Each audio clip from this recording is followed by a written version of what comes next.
was born to a shepherd whose wife ran the what they call a dame school. Mm-hmm. You ever heard of them? No. Well, it's before they brought in any type of public education. People used to they charged the kids a penny a week, and they taught them how to read, write, and that was it. Anyway, my grandfather was born on this farm, or farm labor, and he worked there until he was 14, and he went and got a job on the railroad. When was he born? Do you know the date Oh, I offhand? can give you 1870 something. Your dad? My grandfather, it was more before that. I've got it down somewhere. You've got the same list. Yeah, your dad was born in 1890, Yeah. so he'd have been born in.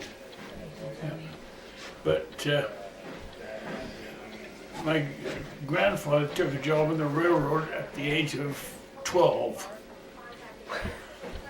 as a wiper or a call boy, one of the many things. And he arose in the end to become the chief superintendent of the whole north of England. Where was he born? He was born in Shropshire. Do you know how to spell that?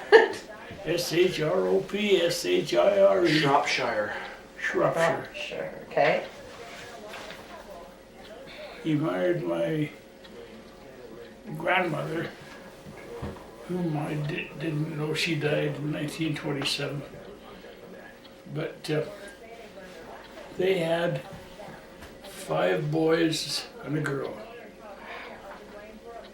There was John, Robert, Harry, Jeffrey, With a G? Hmm? G-E-O? and Philip, and one girl, Margaret. Well, when the war broke out, John joined the oh God, that's still in there, the Green River again. No, it's different. This is in BC. But anyway, John joined the Australian Light Horse. The Australian light horse. Yeah, they emigrated out. That was the thing to do in those days. Bob, my dad, joined the medical corps as a stretcher bearer.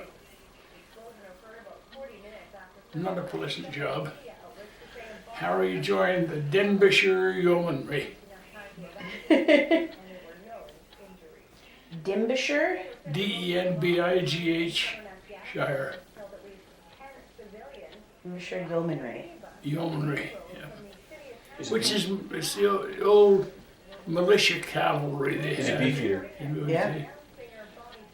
Okay. And Philip Sorry, Phil. and Jeffrey joined the Navy. Do you know what they did with the Navy? British Navy, of course. But, no, were they sailors, like bosuns? Were they No, they said they already. just... Well, one of them was in the Naval Air Service. Did he fly, or... No, he was just a gunsel on the ground. And they all went through the war. On my mother's side, she was born in Chester. Hence your middle name. You can spell that name. Her father was a solicitor's clerk. In other words, he was the office manager for a firm of lawyers. Quite a prestigious job, as a matter of fact. Clark. Well, no, that's what you call them over there. Didn't call them managers. You would have seen a picture of him in that collection I've got where he looks like a bishop. Yes. Well, they had 4 children. My mother, Who is this that had? which This is... Who had the 4 children, sorry? Your mom's had 4 siblings. Mom Okay. had 4 children. Mm-hmm. There was Stanley. He died of wounds in 1930, wounds he'd received in the First World War. Wow, okay. And there was Philip. He didn't say, he came to America first before the war. And then there was Emily and Louise. And your mother was Emily? Emily. I can't go much further back than that because there's a mystery somewhere in there. And I couldn't solve it because none of the participants are alive now. My grandfather committed suicide. That I can tell you. And he did it by drinking photographic developing fluid on his mother's grave. There. That's as much as I can tell you. But his father, my mother's maiden name was Hillman.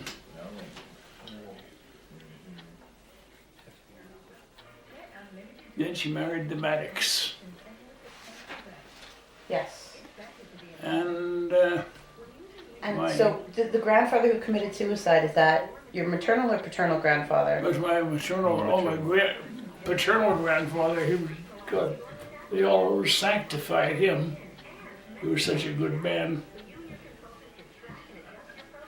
I want to tell you, when I went over there the first time I went on leave to visit my grandmother, she asked me if I'd mind going to church for her. She couldn't make it.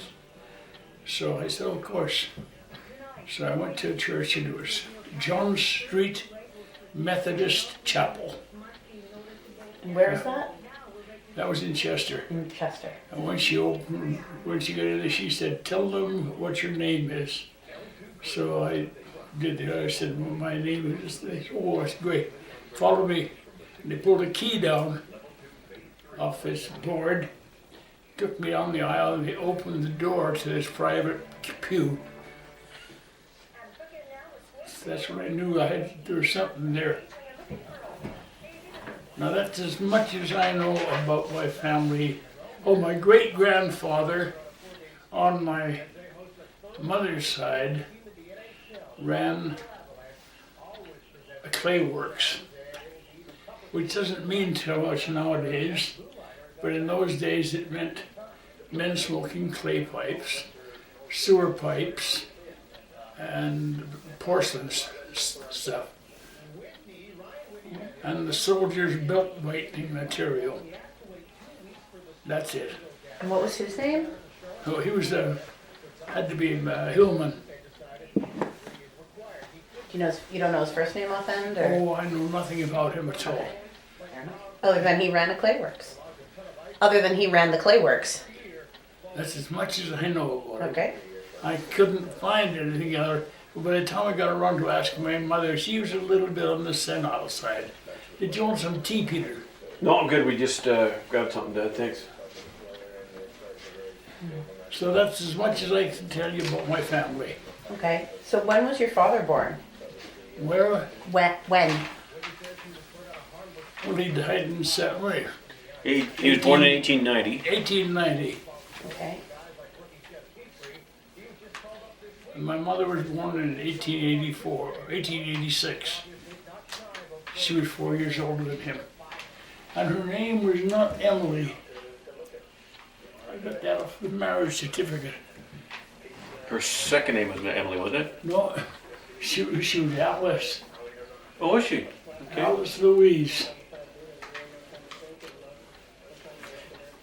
Would that have been fairly unusual to marry a woman 4 years older than you? Oh, no problem. Why would it be a problem? There's no problem nowadays. No, but then was it not more the custom, Dad, for In older those days, men you to didn't marry the younger person women? so much as you married the position. Fair enough. And so your father served in World War I, Yeah, and he was. Oh, let me go back from it. You said he was the one in the medical corps. yep. So he would have been 24 when war broke out. 1890 and 1914, yeah, I guess. Yeah. And did he ever talked about his experiences? His were, he'd have made them more humorous. He was in the desert a lot. Where in the desert? Well, where in the desert? No, but in Africa, right? Northern Africa. In Palestine, Egypt. Did you ever see the film The Light Horseman? Yes. Remember they're talking in there about a British Army medical unit that went with him? Yeah? That was the one he was with. Oh. A field ambulance. So field am.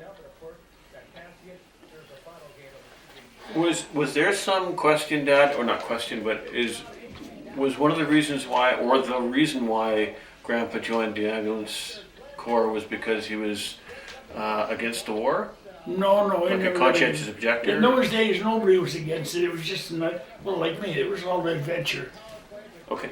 He got against war after being in the war, which is Yeah. logical. So he spent most of the time in Africa. Did he ever make it No, to... no, he was in France too. Okay. Do you know when he got to France? Oh, no. You were just a dog's body, and you were sent where you were sent when they sent you. Okay. He did 28 days in the glass house. What's the glass house? Oh, you ask anybody who's been to Britain, military prison.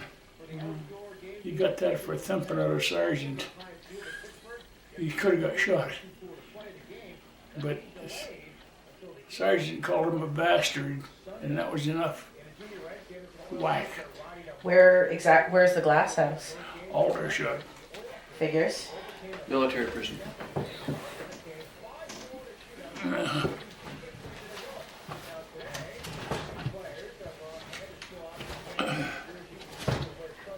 What you looking for, Dad? My green covered book. Oh, here it is.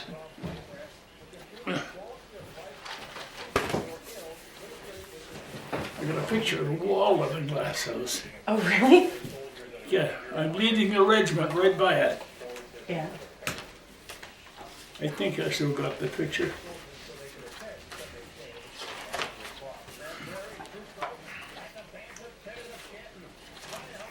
So was he a stretcher bearer throughout the war? What was that? Was he a stretcher bearer throughout the war? Yeah. He didn't get promoted or Oh no, just a private for... that's. Well, most people weren't interested in promotion.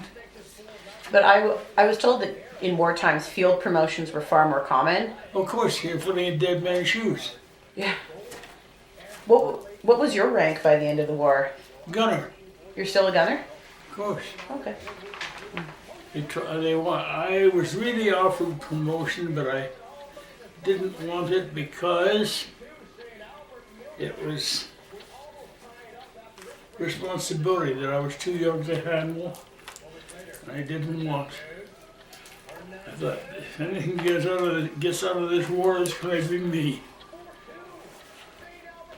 Now I had a picture of me leading a band, Yeah. a bugle band.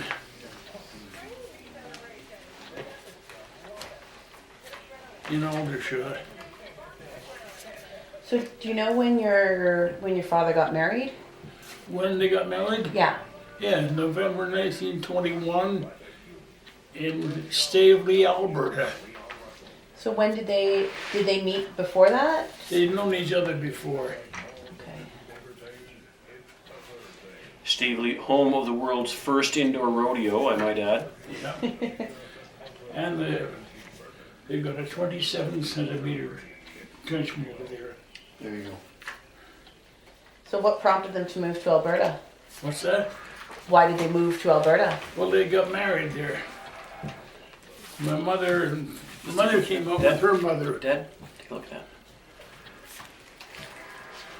Her mother came out. I think the scandal was her husband committed suicide.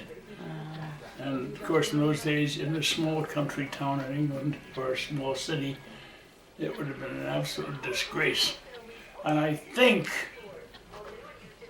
I'm surmising this, that she was a bit of a, round hip person. Oh, what, sorry? Round hip. Mattress back. Oh, okay. I think so. Can't prove it, but you know, putting 2 and 2 together, maybe making 6.5 out of it, I don't know. But it strikes me that's what it was. My father was absolutely opposite, same as my mother. My mother was she said to me once, she said, I had 4 children because that's what God intended. And the thing that really surprised me about it was I came down from Peace River to take Joyce out of the hospital to get her home. And my dad had a miniature stroke and they sent him home. Well, in the middle of the night, this stroke got worse. And I was sleeping in the house with them. And sometimes afterwards, my mother was very upset. She said, we've been married for 50 years and I've never seen your father naked. That's how the world was. Wow.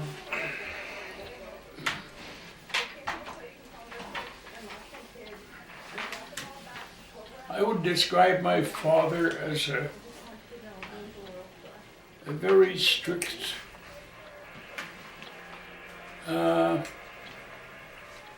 conservative communist.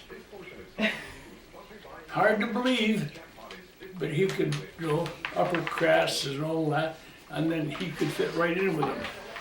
And it was odd, Why do you call him a communist?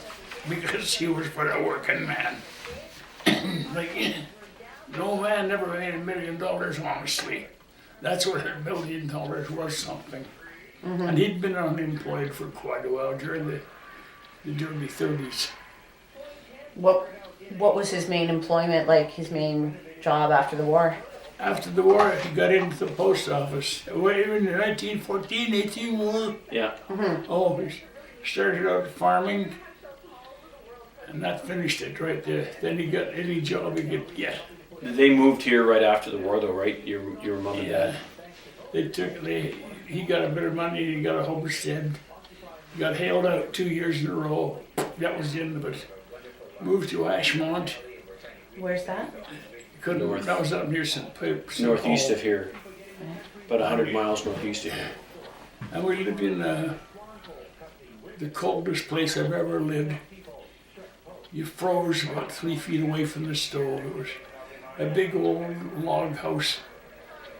My dad he had to work for the railroad to make a living, and he got his shoulder crushed. And so after he got out of hospital, he moved to Edmonton. And he sold insurance, he sold pianos, he was a bread deliveryman for McGavin's, he was a milkman, and then he was everything else. Then he finally got on the post office, which was a lucky break. Mm-hmm. Did he, at one time, Dad, did he not come to Alberta as a shipwright? Yes, he first came here as a shipbuilder, I guess. And just if you go across the Low Level Bridge, from this side to the other, on the left-hand side of the bridge, there's a boatyard, and they built boats for waterways, which you never heard of. It's now called Fort McMurray. And that's when Fort McMurray was a boom town, but not for oil. But the other product, salt. He was building barges, right? Like river barges. They would have been the boats that the barges pushed, Yeah. Barges for salt. And that's when we lived 100 yards away from where the old timers cabin is. Oh, really? Yeah, right on the riverbank. Skunk Hollow? No, Skunk Hollow was across 99th Street. Yeah. We were the patch. The patch, right? And this is in the 30s? Hmm? This is in the 30s? Well, no, the 20s. No. And the 20s still, okay. Dad was born in November of 1922 in Staveley, and you guys moved to Ashmont. Well, we were back in Edmonton here when I was 5, I Yeah. think. Yeah. So, and what year were you born? 1922, 22. Armistice Day. Yes. Okay.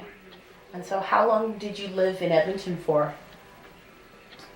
Well, I've always considered Edmonton home. Okay. I got away and back from 1924, 1926 or so. Was Alice born in Edmonton? Alice was born in Edmonton. And how old was she? How many years younger? I don't know. Jeff was a year and a half younger than me. Right. And I think Alice was a year and a half younger than him. So you'd be here in 1925 Yeah. in Edmonton when You she know, was born in Alice Edmonton. had a story. She maintained that she was one of twins, and the other twin died.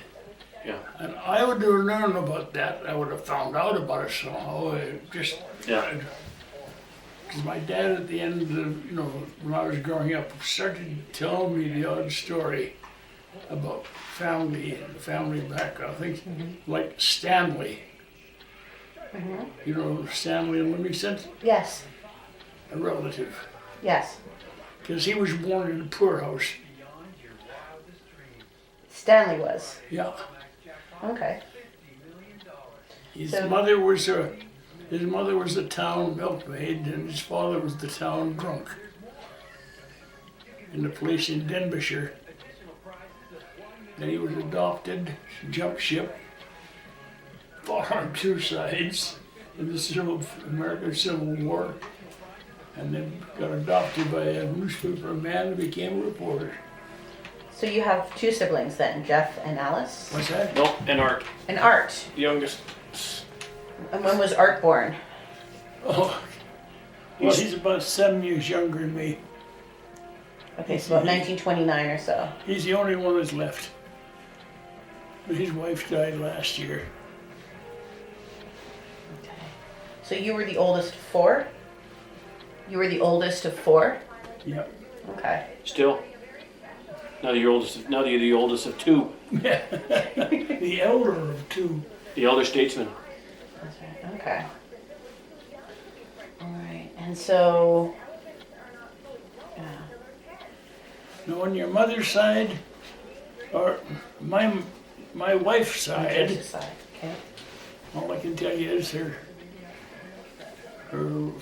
grandfather died as an alcoholic. He was a cane man with a basket weaver, which was a big trade in those days. Whose dad was he? Was that That's her mom's? Her mom's? grandfather. Maternal grandfather. Okay. Yeah. Basket weaver. What about Grandpa Bert's dad? Anything? I never met him. Nobody mentioned it. He died of cancer when he was in his 20s. So, Grandpa Bert, who would that have been? That Mom's was- dad. Mom's. Grandma's dad. Yeah. Okay, so that's Joyce's father. And her other, Was Bert, Yes. yeah, and her mother was Daisy. Daisy. Daisy. Daisy Hollow. She was raised as her mother was a washerwoman with raising 5 kids.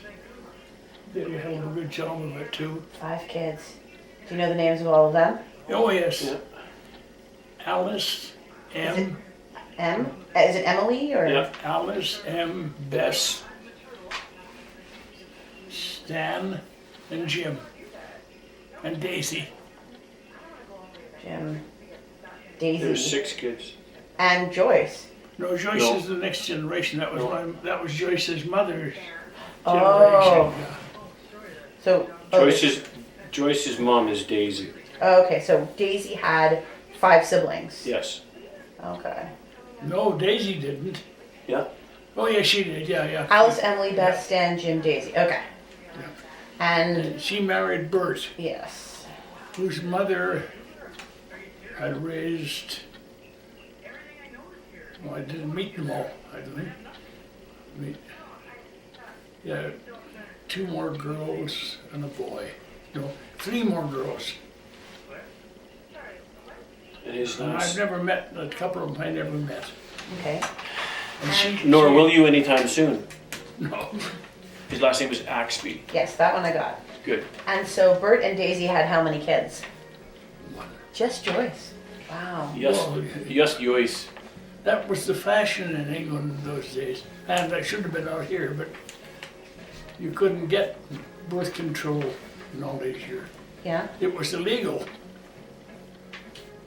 Old miner, from the Miner Rubber Company, he used to make contraceptives, and he went to jail God knows how many times, because, well, for one thing, he was in Quebec. That wouldn't help. So why was it the fashion to only have one kid? What's that? Why was the fashion to have only one child? No, she lives in the street. Everybody moved in about the same time, and all they ever had was one child, any of them. They found out what caused it. Yeah. Well, Francie, she had some botched up surgery, and eventually she died of cancer. And this is Daisy? Yeah. Yeah. She died in 1951. no. Did she not know any of us? No, she knew me. That's all. No, but she didn't know. She knew of you, but she didn't know you. She hadn't come to Canada then. Okay, then she didn't die in 51 because I was born in 55. Yeah, well, it was 51 when she died, because I just joined the police in 49 over there. Oh, okay. So she didn't even. Grandma Axby never knew us. No, Okay. All right. So Grandma was born where? she was born in, well, it was in England. She was born in Dulwich, Dulwich. Okay. And where is that? That's in London. It's like a suburb or Yeah, Part of London. part of London. Okay. And she grew up there? well, no, she grew up in Kent. What the hell's that under the table there, Peter? Can you see that bag? It's cookies. Cookies and candy, buddy. You know where that came from? That was the one hanging from your door. That's the one hanging from the door. You brought it in and it fell, and I hadn't looked at It's it. been there ever Hanging since. out there. So she grew up in Kent. What was her childhood like? Did she talk about it much? What was her, what's like? Her childhood? Oh, she was a happy childhood. That's where her parents were. There was a financial problem as well because there was no work. But her father, whom your dad met, has he was he started out as a builder. In those days, he was a builder's clerk. But then he was also I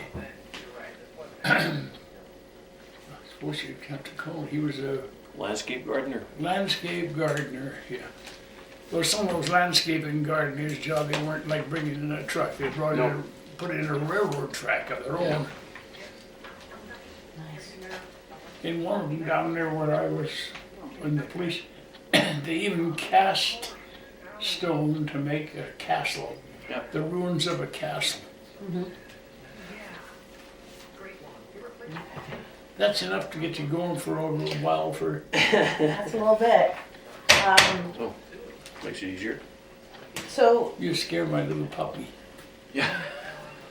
So during the Blitz, I know they evacuated a lot of the kids, but she wasn't taken out. She was working Was she still? Or where was she working at the beginning of the war? in London. Well, at the beginning of the war, she was, well, 17. no, 22. Yeah, she was just here. Yeah, she was working right up in London. Okay. Because I remember you mentioned she worked for the. Canadian government, The but Canadian that was government. later on after I was went to Sicily. Yeah. She was working for a stockbroker, Okay. and then she was working for a label company. They made, like my button here, little plastic labels Yeah. to put wrong parts of aircraft, they would identify this as whatever. Propeller. Yeah.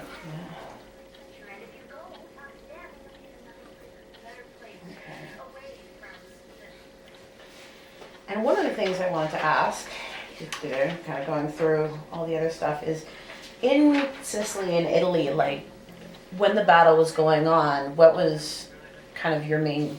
I know you were a signaler, but what was your main job? Like, what did you do? Whatever they, like I was either on radio or telephone, Okay. Forward artillery observer. Yeah. and was doing telephone work. You were walking for miles, repairing telephone lines, or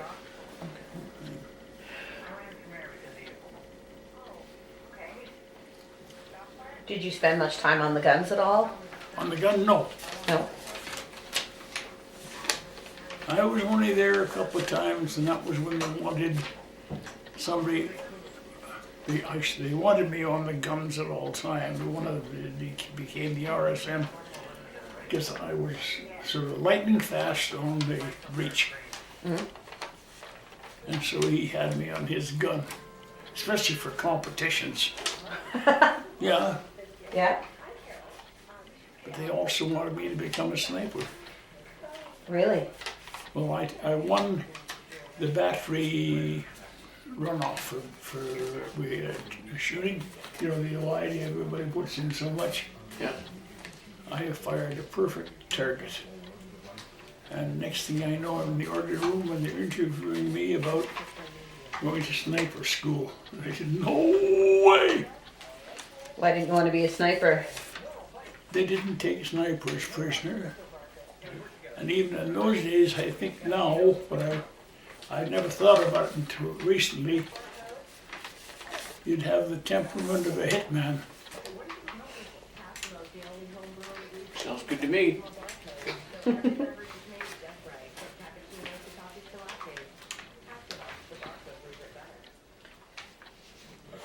So, I know you mentioned that you didn't always know where you were, and Oh, 'cause no, there's the signs were gone, and they didn't give you maps. Didn't care really. It's Yeah. just another day. Really? Yeah. Did you have much downtime? As a much lot as of, I could get. like what was normal? Was Well, it there? depends on what was happening. We didn't dictate any of that. Yeah. What was going on around us dictated it. And we didn't have to stay awake for weeks on end and live in the mud like we did in the First World War. Yeah. We were in the mud for a while, maybe a couple of days, but they usually found somewhere to hide. And what about things like rations and supplies? Were they fairly regular, or? Oh, they were regular, what there was. You know, they're British Army rations. You can get a list of them. Yeah. You didn't- Again, you get a better description. And no birds sang. Yeah. 14 men for one day. I got it, man. I got it. Don't even know what it is for you. The remote control. The most important thing in this house. Yeah. You want anything, Ed? What's that? Do we like something? No, I'm fine, thanks. May I have a beer? No, I'm okay, thanks. I'll have one. Thanks. There's a dark one in there too, dark beer. No, I'm good. So were you mainly with a particular forward observation officer, or did they kind of bump you around? No, you stayed with the one until he got promoted or killed, one of them. Do you know the names of any of the ones you served with, or Yeah. Zeller, Major Zeller. who's a major? Yeah, he was a direct son of Zeller's stores. Really? Yep. And then my favorite was our ex-RSM who became a captain, Yeah. Ronnie Dale. Captain Ronnie Dale.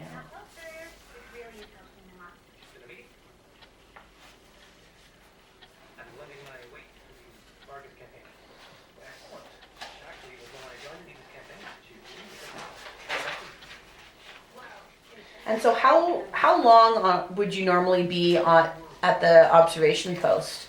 Like, would it be a couple days or weeks Yeah, or? it depended. Mhm. It's all fluid. Yeah. What was the longest you ever had to stay at a single position? Oh, I can't possibly remember that. No? You know, it could have been a week, but that would be like moving into an apartment and staying there for a week. That sort of thing. You never knew. You could be there overnight. And in your position, did you have transportation? Like, did the officer have a Jeep or ways of getting around? We Or had a Bren gun carrier that took the whole crew. how many were in your crew? It was the driver and the operator and the captain. Me. 3. Some of them had 4 because they had the AC, AC. the assistant. Okay.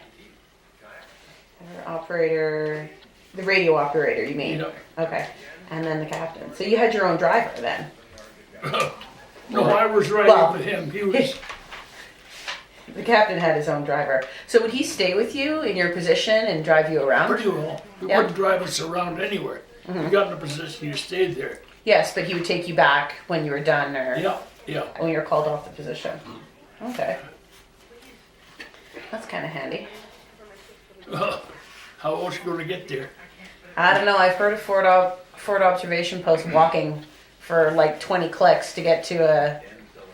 Seems stupid to me. But Nobody had a 19 set, which is about the size of that bookcase. And I had the 18 set, which is Half that about size. the size of about a 48 can of beer. Where you know, the How much- most useless thing in the army you ever put out. The number 18 wireless set? Yeah. why do you say that? Well, it never worked. Did they have any other radios you could use? No, just the 2, 18 set and the 19 set. And did the 19 stay in the carrier or? The 19 were a little the next step above. You know, they were the ones that from from the front to company would have been an 18 set. From company to battalion was a 19 set. 19 set from battalion to brigade. Then the signals RCCS came in, and they would have a lot bigger. So what was the range of an 18 set? About 2 miles. Yeah. You alright? Did you want some water or anything? No thanks. Across the street. Yeah, if you were lucky. Yeah. And how far away were you usually from the guns? Oh well, 3-4 miles. Oh, really? Well, now see, I would go with the officer, and I would be broadcasting back to the 19 set, and they would be in touch with the guns. Okay, so where would the 19 set be positioned? Like Usually, at, say at company headquarters. Oh, okay. So you'd be rebroadcasting pretty much to the. They'd be rebroadcast. They'd be rebroadcasting. Okay. Yeah. Yeah. Okay. The 19 set was a relay. Rebroadcast a 19 set at the COI HQ. Okay. But we also had telephones. And those were the wired telephones. They're the.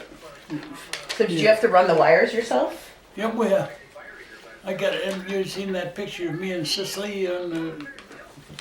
No, I don't think I've seen it. I'll find it. Oh, tell me what is it? I'll get it. It's in the bedroom somewhere. Yeah, I'll take it. Oh, I know it. You know the one I mean? I know it. When you're on the phone. Yeah. So did you have to run the wire in when you would go onto a new position, or Oh yeah. they give you a big spindle, or? Well, we had two. We had a 1/4 mile one and then a mile drum.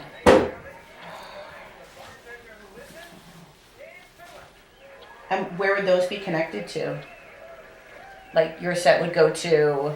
With the battery. Okay. Have you found it, Peter? Not off the top of my head. Give me a hint, Dad. I have no idea myself. Okay. Don't worry about it. I'll find it. Okay, well, you're yakking. I'll be looking. Okay. It's just a picture taken. It's in made a full spread in an English magazine. Oh. 2 of us in a Brengan carrier. You can see the other guy, he's sitting in front of the 19 set, and I'm leaning over the edge on the other side with a telephone in my hand, giving him fire orders. That's the one. So there's Dad. And who's this fella? That's Doc Reynolds. Doc. Reynolds, Reynolds. Sergeant. He wasn't actually a doctor, I assume.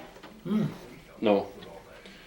So you're on the phone. He's on. Is that an 18 set? That's the He's on? 19 set. 19. And is this spindle all That's the telephone wire? Single wire. Okay. So would you just throw that off the back of the carrier and drive the wire on, like roll it all off? So And when you get to a position, you stop and then you go to where you could hook it up. Thank you, Peter. okay, And that was in an English magazine. it's pretty cool. Do you know the name of the magazine? I know Joyce went right to the office and got the print. That's pretty cool. And do you know where that was in Sicily? You said, or Yeah. and so the Sergeant Reynolds was he the driver or? No, he was just the other operator. Okay, so how many operators would there be? Just me and him. Oh, okay. That was the team. The other troop would have their own. So there's the two operators and the FOO. How many different guns would you report to? Like a whole battery or? For 4 guns for one FOO. one troop. Okay. And these are the 25s. Yeah. So 2 operators, 1 FOO. Okay.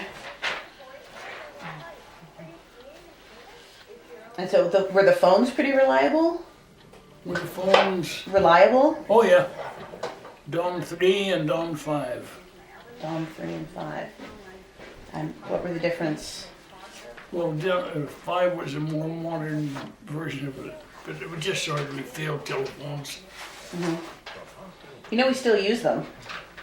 Good. Yeah, with the wired and everything. They're still just an awesome little piece of kit.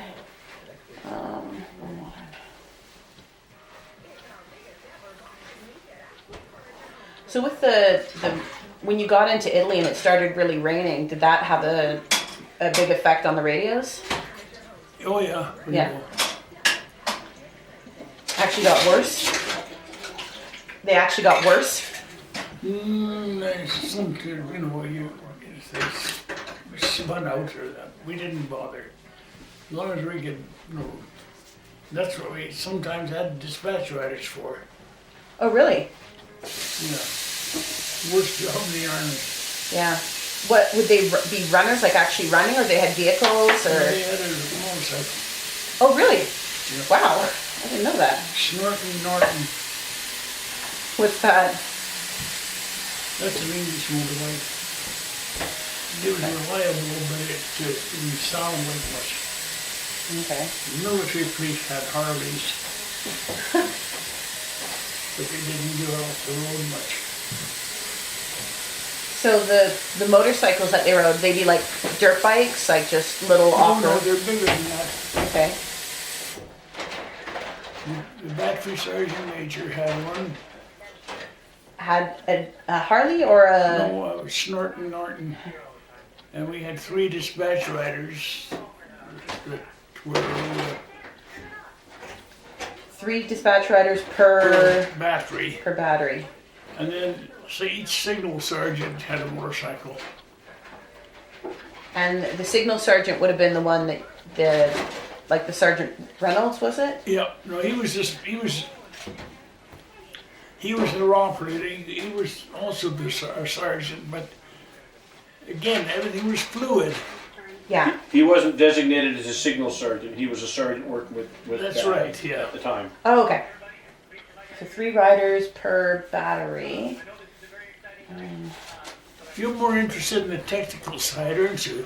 Well, the thing is, we were talking about this, that you can get books that talk about the battles, that talk about every, Yep. movements of battalions, but you never hear about what a regular day was like what a regular person went through on a day-to-day Well, that's basis. one thing. There was no such thing. Well, that, yeah, I know.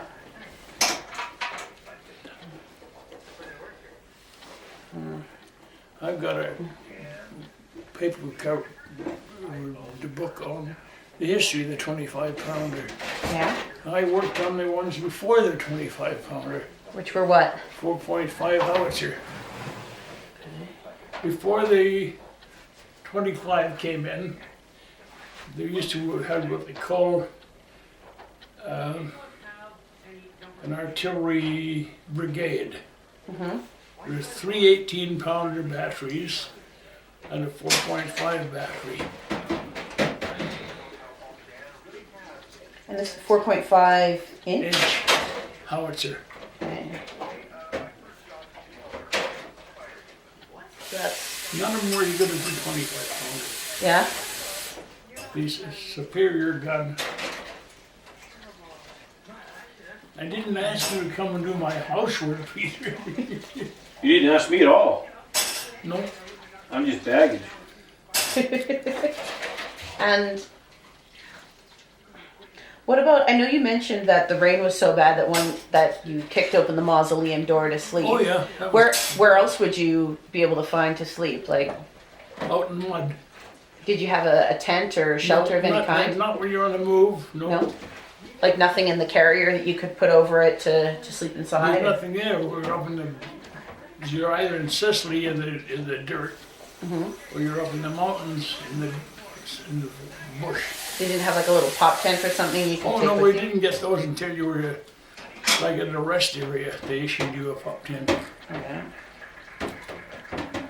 So you just lay down on the ground and go to sleep? Yeah.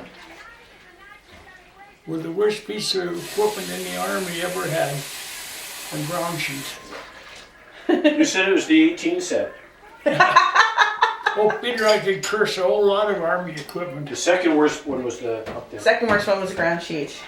Oh, anybody who had anything to do with ground sheets, it was, you had it buttoned up, let's say, but it's ended at your knees. Your knees or everyone else's knees? Yeah, everybody else's knees are the same. They got soaking wet. Nice. Well, now they're onto zippers. They still have them though. They still have the ground sheets. Now they just have zippers. Oh no, I would rather have had an American. They had much better stuff.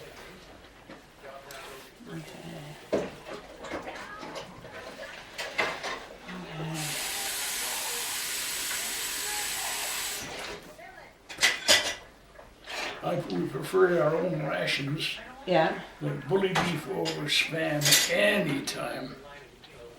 Dad says the same thing. Said he used to love when you would bring home the tins of bully beef. He's not even listening right now. I'm hearing you. Okay. Just put it in there anyway, Peter. Yeah. Now I'm just lifting it, putting it back on there. Cleaning this up.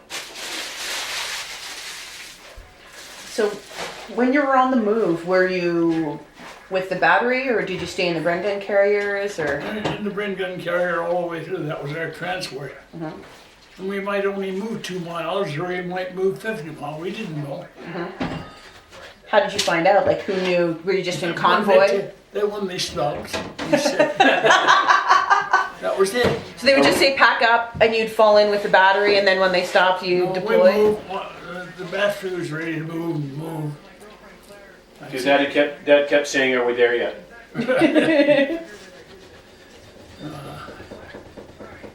But they never said our next position is this far away. Well, no, they had the maps, so we didn't. Who's they? The officers. But even if we had the maps, they wouldn't have done any good because we didn't know where the hell the maps were. Yeah.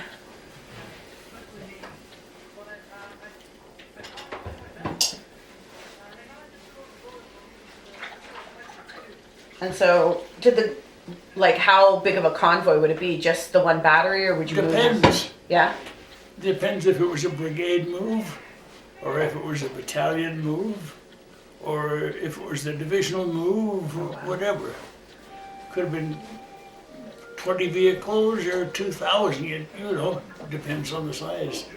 A And then division there move must have been something to see with that many people. No, you wouldn't, because it was all split up. You had the fighting vehicles, which is F echelon, and then we had the B echelon, and the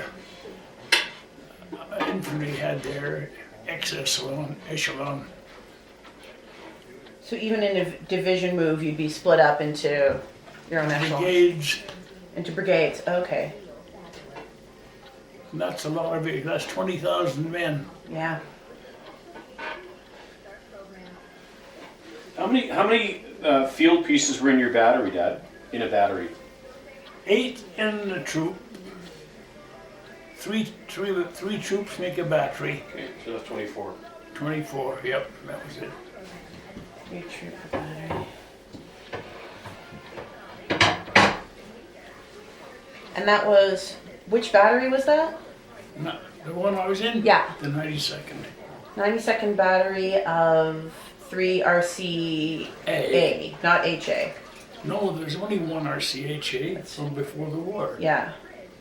But some have maintained the title. Hmm. Some have kept the title, even though they're not. Nobody didn't have the title. Nobody had it, only them. The- RCA, one regiment had Yeah. that title. But I saw a bunch of young guys come from Canada, and they were in the heavy artillery, and they were wearing RCHA, which is, they were not entitled. Yeah. That's the 155 millimeter towed, or no, sorry, not towed, self-propelled howitzers, I think. Where Well, those, no, that's the regiment. They could well be the descendants of the RCHA. Mm-hmm. Did you see any of my pictures of the original RCHA in that book? Yeah, it was in the artillery book. Yeah. Yeah, I saw that. That was pretty neat.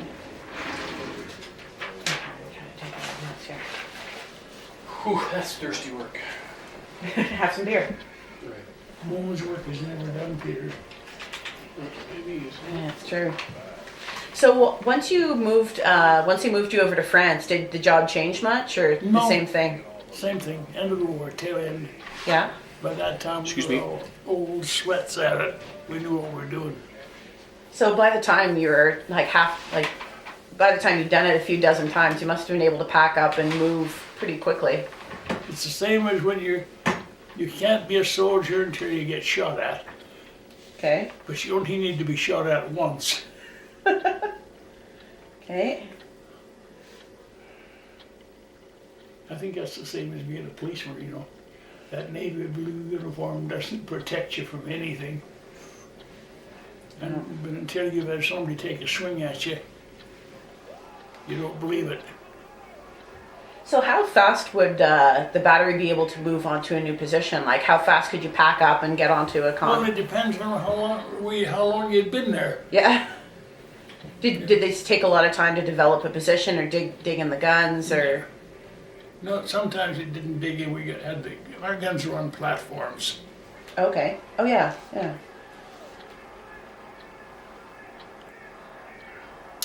We could be in action in a matter of 2 minutes. Oh yeah. That's without digging anything in. Yeah. Just lay down the trails and Bob's your uncle. Yeah.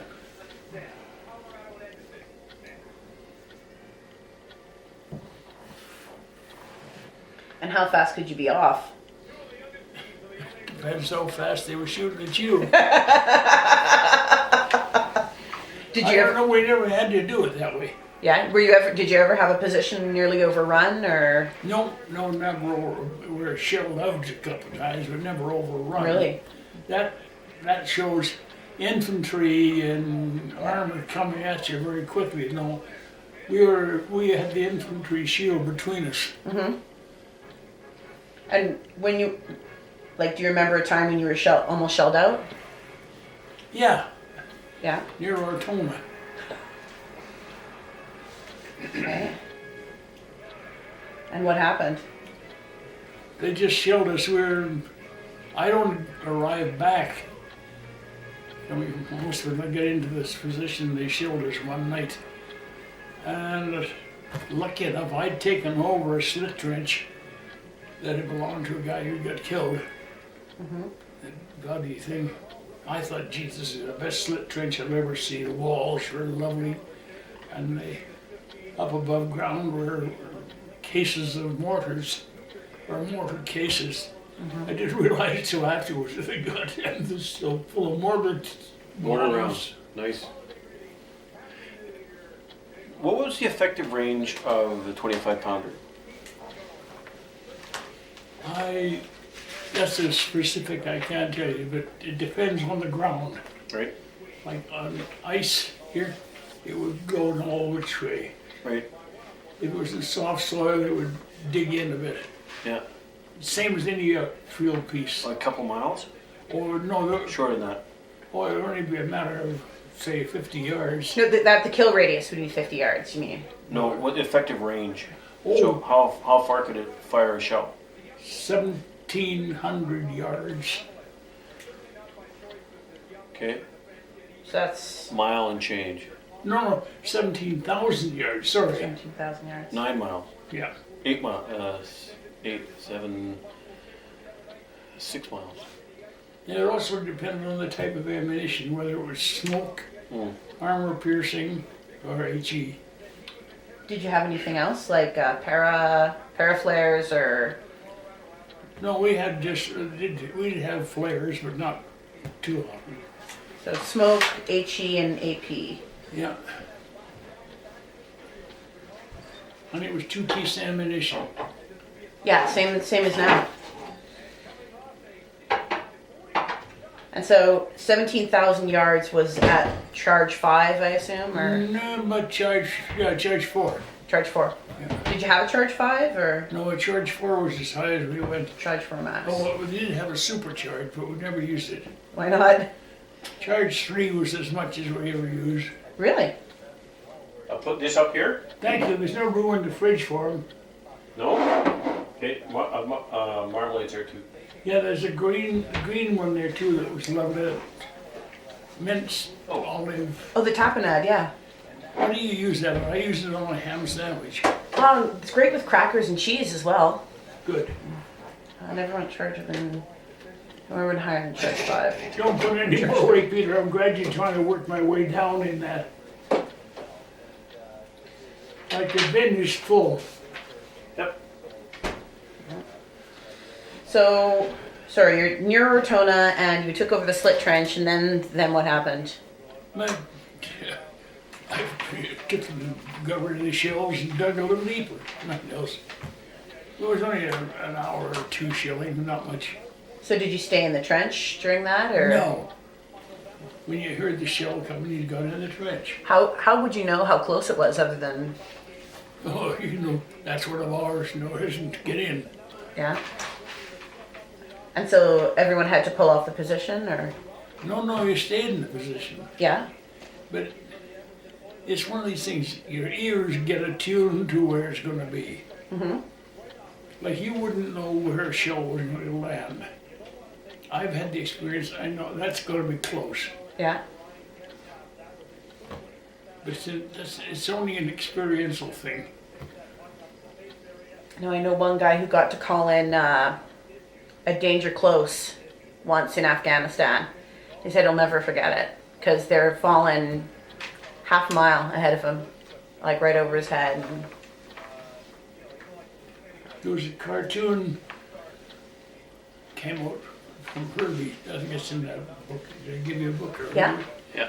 It's this young kid coming from Canada into Italy. He had the big, there was a GS badge on his arm, General Service Badge, Yeah. which we nicknamed the Gun Shy Badge. And he's standing there looking stupid. And the guys that are with him are vets. And they said, "Here comes the moaning what?" The morning mini. Oh, yeah. When you get 5 of them coming at you, that's,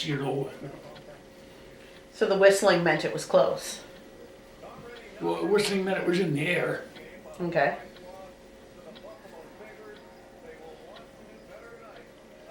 It's funny when you can stand behind a gun and watch the shell leaving.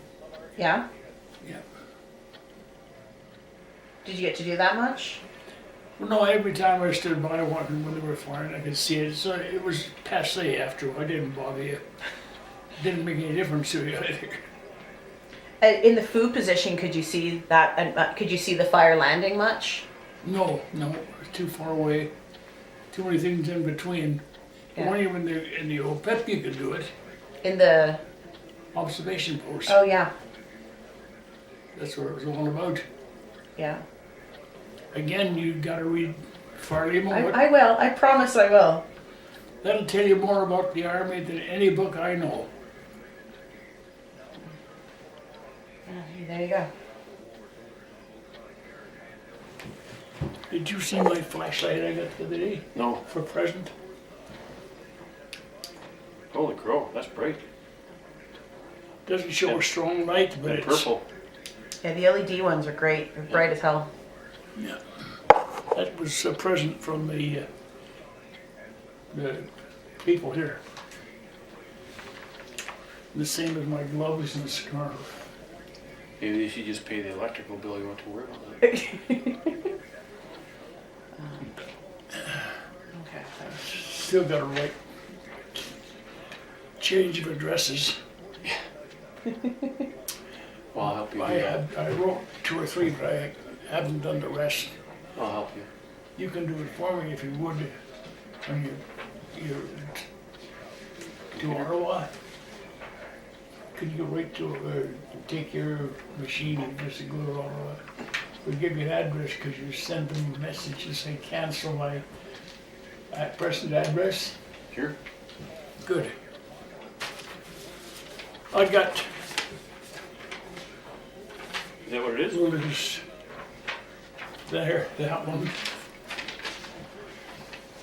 Public Works and Government Services, Canadian Forces Pension, number, service number, Ottawa, yeah. I just need to give them a change of address. And if you could do the same with the income tax and Canada pension, I would appreciate it because my writing, I can't even read it. Yeah, I'm getting there sometimes. Trying to write too fast, and then you go back and you're looking. What the heck was that? Yep. So just to go back a little bit, I was trying to think. You mentioned that when you first got to England, that you were moved around to make the Germans think that there was a larger presence than there was. Yeah. How long was that going on for? Oh, 6 weeks, 2 months. Because nobody had any arms here. Yeah. They armed the first home guard, wound up with a long pole with a bayonet screwed to it. That was what the home guard were armed with. Yeah. I remember the song, I had to sing this one, Would You Please Oblige Us with a Bren Gun? Yeah. That one was great. You know, another one of the best ones from during the war was that TV show, Please Mr. Hitler, Dad's Army. Yeah? Oh, that was a good comedy show about the home guard. Oh, yeah. Dad, what's your address here? 207 Church Street. King No, Street. King Street. Yeah. Yeah, and it's, T. what's the postal code? T-O, just a minute, I can tell you. This was for the guy that lived here before, he just died. T7X Yeah. 4J8. Okay. It's 207 600 King Street. Okay. So you also talked a bit about, they were after Dunkirk, they really believed that there was going to be an invasion. Oh yeah, So, like, how were they prepared for that? as much as they could, they didn't have much. Yeah? So, like, you mentioned that you were on the south coast somewhere. Yeah, we were chasing around all over the south to pretend to the Germans that we were more than we were. Yeah? Yeah. And so I saw in a movie once that they had blackened out the signposts. No, everything was blacked out. No, not like just No. the street names. Street they names. painted over. And station names. There was no street lights. Nothing. Yeah. When they said blackout, they meant blackout. So what about driving? Oh, you couldn't get gas anyway. Oh, really? I guess it would have been rationed, but Well, it wasn't ever. yeah. There was no pleasure driving. Even the military had it rationed. Oh yeah, we had it rationed.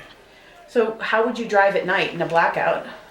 Slowly. Carefully. Very slowly. Very slowly. Because I know the military vehicles now have blackout lighting. So if you're doing a convoy Yeah. at night, they have tiny little Yep. little Well, there lights was- at the back. They had cat's eye slits in the headlights, Yeah. but they didn't drive much at night unless they had to. So they would move you around mostly during the day, or did they even put you on trucks? Or did they use trains, or What was that? how did they ship you around the UK? By truck, by convoy, Yeah. and train. We're on foot. Yeah.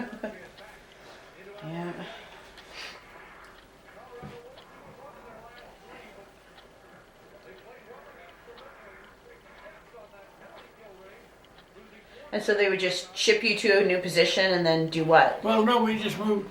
There was nothing, no action happening. It was all pretend action, Yeah.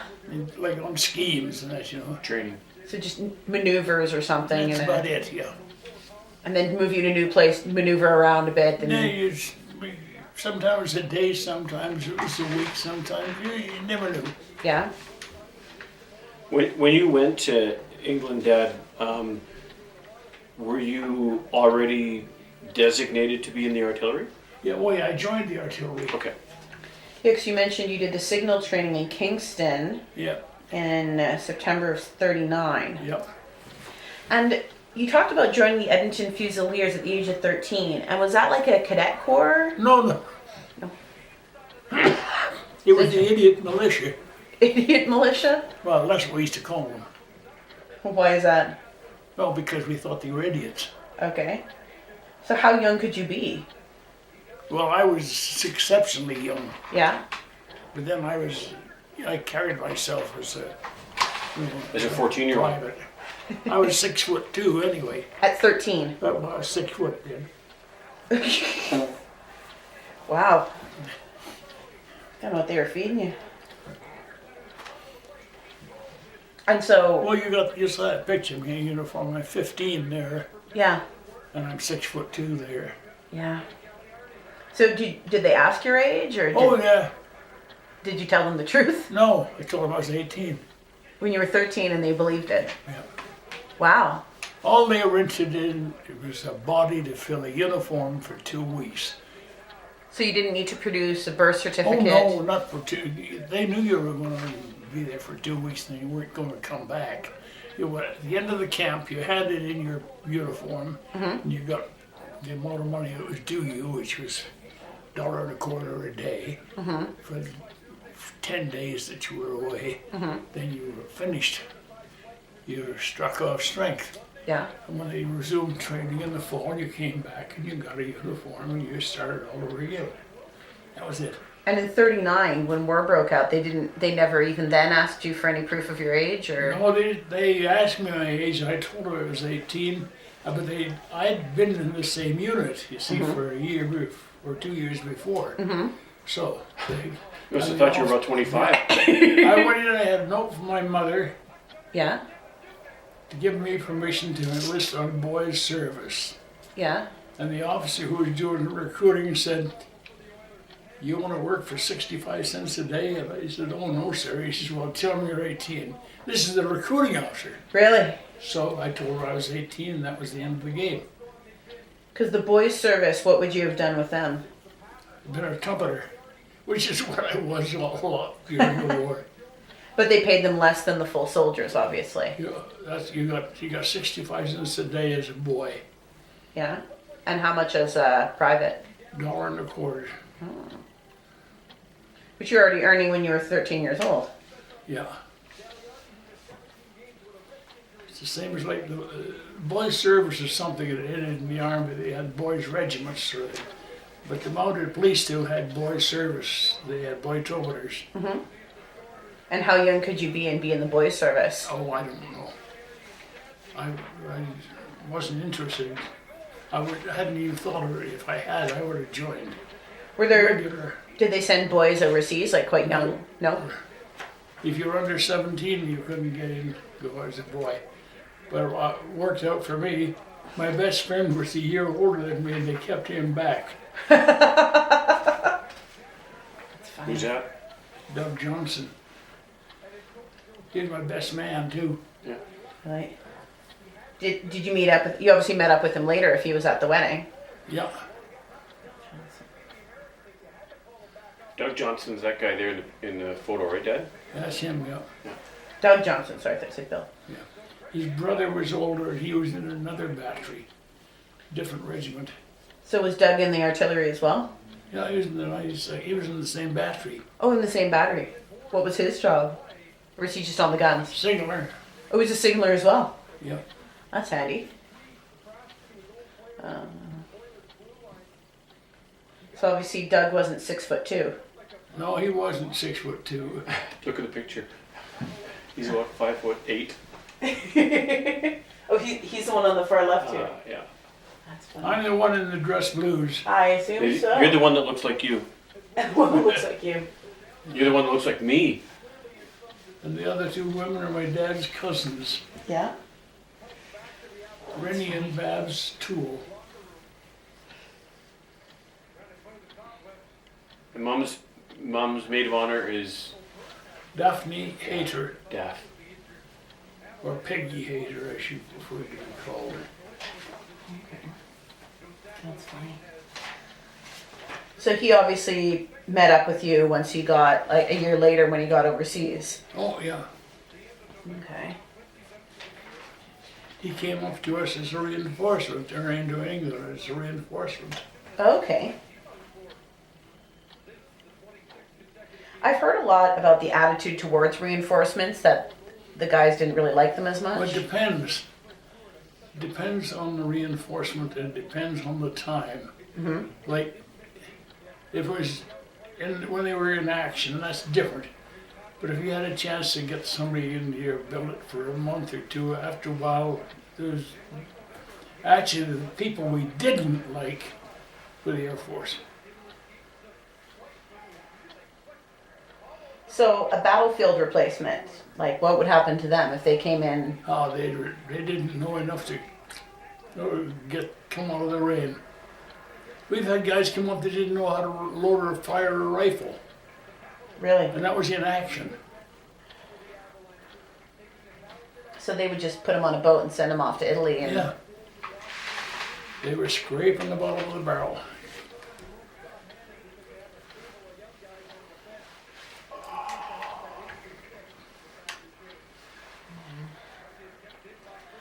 Jeez, I'm trying to think. A million questions. You look tired, Peter. Oh, fine. Oh.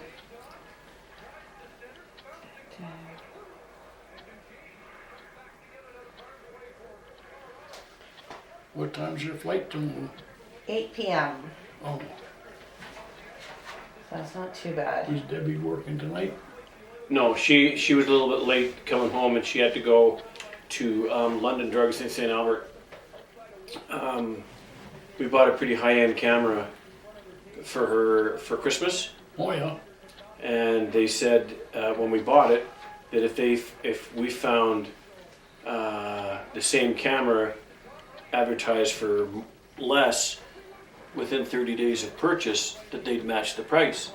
So within 3 days of us purchasing it, we found it at $150 less. Oh, So I went on Boxing Day and told them, and they went, "Well, no, because you bought a lens and a camera. This doesn't count." So I said, "No, we'll take care of that. That's a bunch of nonsense." So told Deb, and she went down and talked to the manager, and that's why she was late. She's probably she giving can charm them. giving them a piece of her charm. She didn't want me to charm them. Fair enough. You got your stern side, too. So another I just thing, don't like liars. in reading that Ortona book, the Mark Zolka one, the one thing he mentions a lot about the officers is that the Canadian officers is that they were trying way too hard to emulate the British. Yeah. Yeah. You found that as well? Oh, yeah. So, Well, that's been, until they'd been in action for a while and knew the ropes, then they'd settle down. yeah. It became tolerable at that point? That they were always trying to work their way up and didn't... We had one kid with us, he was a gunner. No, not very bright, but he was from an English family, and the parents died, or had died, and he got called in one day, and they'd left him, I don't know, 25,000 pounds, which doesn't seem much now. In those days, it was quite good. I take it. Next thing you knew, they offered him a commission. Didn't know whether he was. Just because of the money. Yeah. Well, the same thing happened in peacetime. We had one of our lance corporals in Borden, and he was a smart-looking soldier. And the captain said, "Keep an eye on him. I want to make sure that he looks like commissioning material." Mm-hmm. Jesus, by the time I got into this guy, he owed more bloody money. He was an ex-policeman, Yeah. and he'd had 2 accidents with civilian cars, and he just walked away. Never made any offer to pay or anything. By the time I finished, I walked to the captain and said, "You better be prepared to get him out of here, because he's nothing but a bloody administrative liability." He Yeah. was. Nice. So, after the war, you came back here and joined the Edmonton Police for a while. Yeah. Then you went back to London and joined the London Police Well, for a while. I was a space in between there. Oh, there's a middle. Yeah, I was in the Air Force for 18 months, Really? bought my way out, and then I was a telephone lineman with Civilian. AGT. Okay. Then I went back to England because Joyce's mother was dying. And you served as a bobby Yep, with the London... Metropolitan Police. I'm gonna have to plug in this camera. One sec. Is there an electrical outlet hanging around, or What was that? is there an electrical outlet hanging around somewhere? Probably all kinds of them. Okay, fine. Yeah, we're right behind you.